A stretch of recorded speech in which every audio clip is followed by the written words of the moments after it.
सब दर्शन सँ उच्च होइत अछि जन्मभूमि के दर्शन। से दर्शन हम पाबि रहल छी, धन्य भेल ई जीवन। चल बेटी तोरे घर रहबो नारे आर पुआर पर, से कहियली भारत माता आंगन घर चिनमार पर, से कहियली भारत माता आंगन घर चिनमार पर। श्रोता, आंगन घर चिनमार के भक्ति में रस में सजाबै के लेल भाई मोहन झा जी एलौं शरण मां भक्ति में कैसेटक संग उपस्थित भेल छथि। आशा नहीं पूर्ण विश्वास अछि जे अपने हिनका अपन स्नेह और आशीर्वाद जरूर देबनि। तो आओ सुनी एलौं शरण मां। या देवी सर्वभूतेषु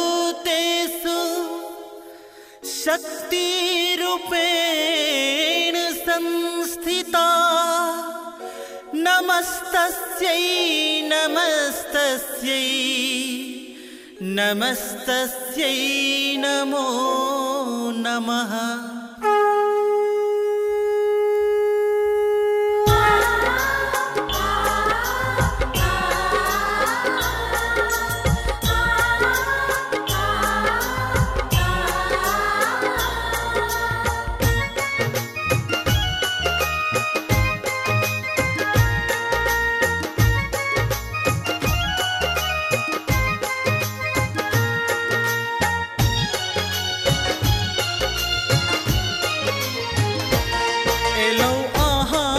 शरण में हे मैया, एलो आहाँ के शरण में हे मैया।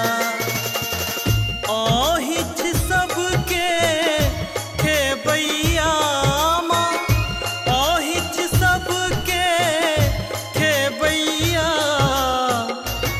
जिख बीच भंवर में फसल नैया, देखो भंवर में फसल नैया। एलो आहाँ के शरण में हे मैया, एलो आहाँ के शरण में हे मैया।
दुख ककरा सुनेबै हे मैया, दुख ककरा सुनेबै हे मैया। आहिच सबके हे बैया माँ, आहिच सबके हे बैया। एलो आहाँ के शरण में हे मैया, एलो आहाँ के शरण में हे मैया,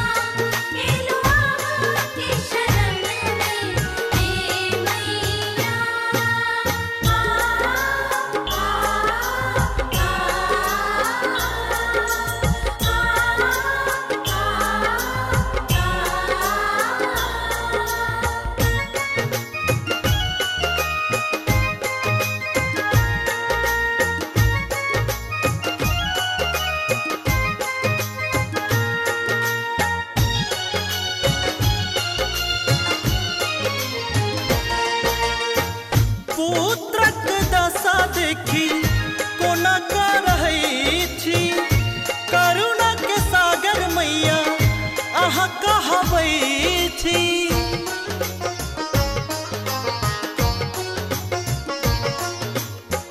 पुत्रक दशा देखी कोना का रहै छी करुणा के सागर मैया अहाँ कहबै छी करुणा के सागर मैया अहाँ कहबै छी मैया दर्शन देबै आहा कहिया मैया दर्शन देबै आहा कहिया अहिछ सबके खेबैया माँ अहिछ सबके खेबैया एलो आहा के शरण में हे मैया एलो आहा के शरण में हे मैया एलो आहा के शरण में हे मैया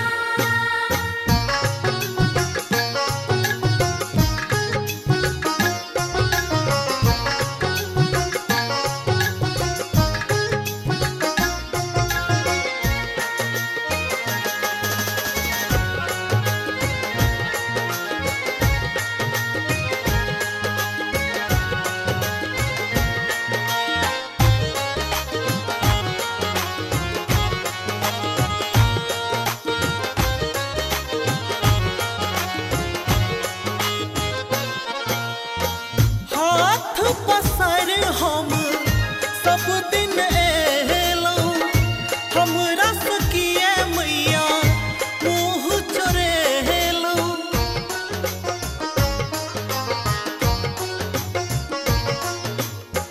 हाथ पसार हम सब दिन एलौं हमरा सकिए मैया मुँह चोरेलौं हमरा सकिए मैया मुँह चुरेलौं हम कहियो ने मंगलौं धन मैया हम कहियो ने मंगलौं धन मैया अहिछ सबके खेबैया माँ अहिछ सबके खेबैया